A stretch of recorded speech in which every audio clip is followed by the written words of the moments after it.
بادا حلال بر تو ای دوست نان ملت، عمر تو پاس داری حرف و زبان ملت. گویی تو از جهان حرف، از صلح تاجیکان حرف، برنامه پسندی خرد و کلان ملت.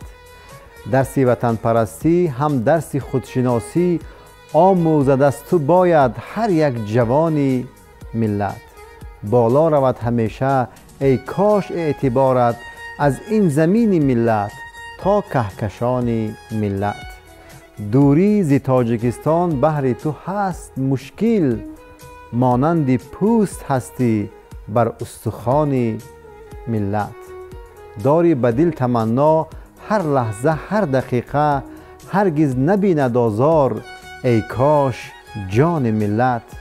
با اعتماد کامل گویند جمع یاران، تو پیرو تمام آزادگان ملت. فرزند نیکنام این ملت بزرگی، جایت همیشه باشد بر دیدگان ملت. بر پاس هر دلیری گویم به افتخارت، صد آفرین و احسنت فتح زمان ملت.